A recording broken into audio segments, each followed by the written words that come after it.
বছর ঘোষণা করা যায় না? না মানে 2024 সালে যেই বাপ নিয়ে একটু বেশি বড়াই করছে সেই কট খাইছে, খুবই চরমভাবে কট খাইছে।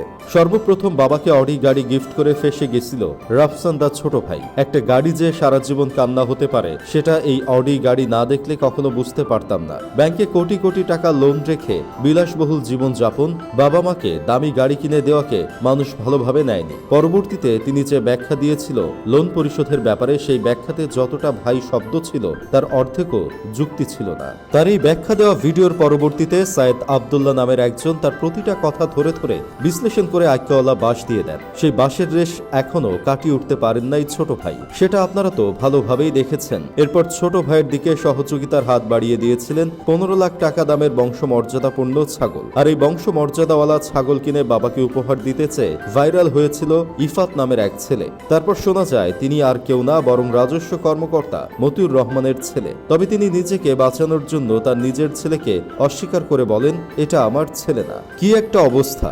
বংশমর্যাদাপূর্ণ ছাগল যে কিনতে গেছে তারই কোনো বংশ পরিচয় নাই, এটা কিছু হইল?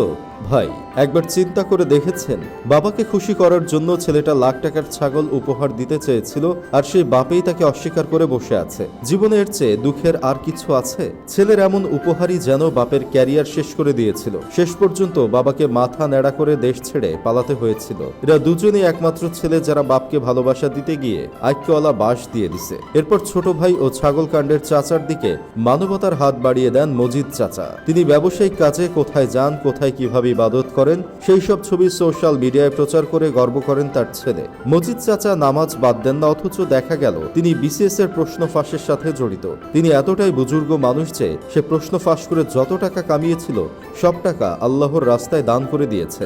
এখন কোটা আন্দোলনকে ঘিরে দেশ উত্তাল। অনেক কর্মকর্তারাই স্টুডেন্টদের উপর এমন অমানবিক কাজকর্ম দেখে পদত্যাগ করেছেন। এসব দেখে আবার আরেক গর্বিত বাবার ছেলে বাবাকে হিরো বানাতে এসে ফেসে গেছেন। তার বাবা পুলিশের চাকরি থেকে রিটায়ার্ড করেছেন মার্চ মাসে, কিন্তু তিনি তার বাবাকে নিয়ে ফেসবুকে পোস্ট করে গর্ব করে লিখেছিলেন, আমার বাবা পুলিশকে 39 বছর সার্ভিস দিয়েছেন, এখন এই সময় এই ইস্যুতে রিটায়ারমেন্ট নিয়েছে। আমি তার ছেলে হিসেবে প্রাউড ফিল করছি। এটা নিয়ে সোশ্যাল মিডিয়ায় ভালোই চর্চা হয়। মানুষ বলতে থাকেন তার বাবা একজন সৎ এসআই, তাই সে অনেক প্রাউড ফিল করেন। একজন এসআই এর বেতন স্কেল 16,000 থেকে 30,000 টাকা। যুক্তির খাতিরে 39 বছরই ধরে নিলাম তিনি এসআই ছিলেন, তাহলে তার বেতন দাঁড়ায় 11,70,000 টাকা। জাতির কাছে প্রশ্ন, যদি এই প্রাউড ছেলের বাবা সৎ হয় তাহলে মার্সিডিজ ব্র্যান্ডের গাড়ি কিভাবে কিনে? এসব সমালোচনা দেখে সেই ছেলে তার ওয়াল থেকে তার করা পোস্ট সরিয়ে নেন। এরপর আরেকজন আছে যিনি কিছু হলেই স্বজন হারানোর বেদনার কথা শোনান, বাবাকে নিয়ে অনেক গর্ব করেন।